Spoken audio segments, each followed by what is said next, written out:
জয় রাম, জয় গুরু। নমস্কার। গল্প কথায় রাম ঠাকুর চ্যানেলে সব বন্ধুদের স্বাগতম। বন্ধুরা, আজ আমি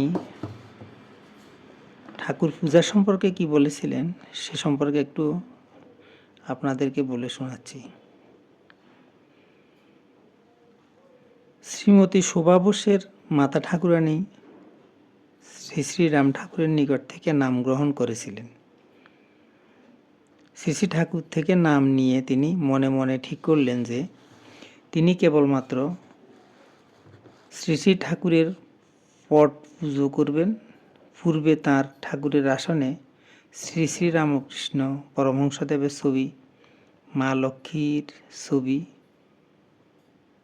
ও অন্যান্য কিছু ঠাকুরের ছবি ছিল। ছোট ছোট থালা গ্লাসে ঠাকুরের আসনে ভোগ নিবেদন করতেন।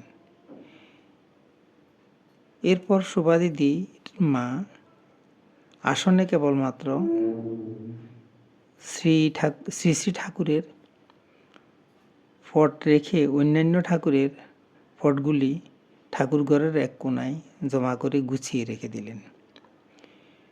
ডিঙ্গামানিক উৎসবে যাবার জন্য নিমন্ত্রণ জানাতে শ্রী শ্রী ঠাকুর একদা তাঁদের বাড়িতে এসেছিলেন।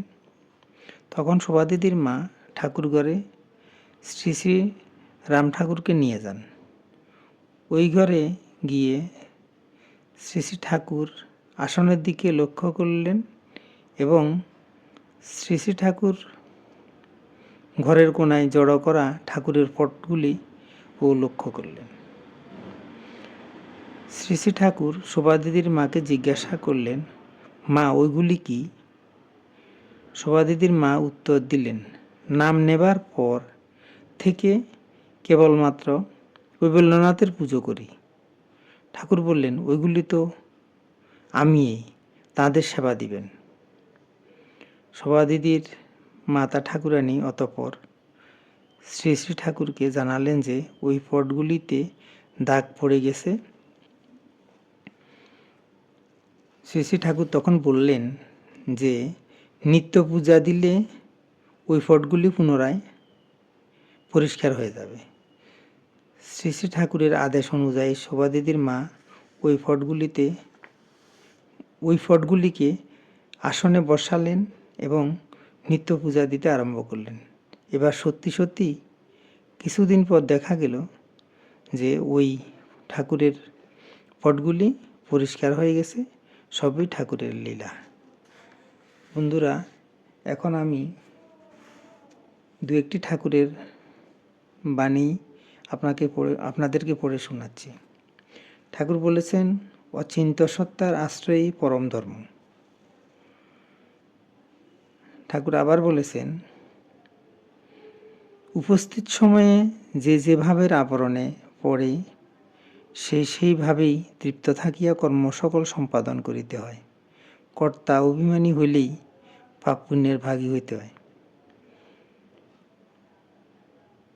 ঠাকুর আবার বলেছেন, ভগবানের কর্ম করিতে কোনো চেষ্টা করিবার দরকার হয় না, তাহাকে পাওয়াই দরকার। এই ভাব হৃদয়ে জন্মিলেই প্রাপ্ত হইয়া থাকে, বেদ বিধিতে পায় না। বন্ধুরা, আজ এ পর্যন্তই। আগামী দিন আবার শ্রী শ্রী ঠাকুর সম্পর্কে গল্প বানিয়ে নিয়ে আপনাদের সাথে থাকব।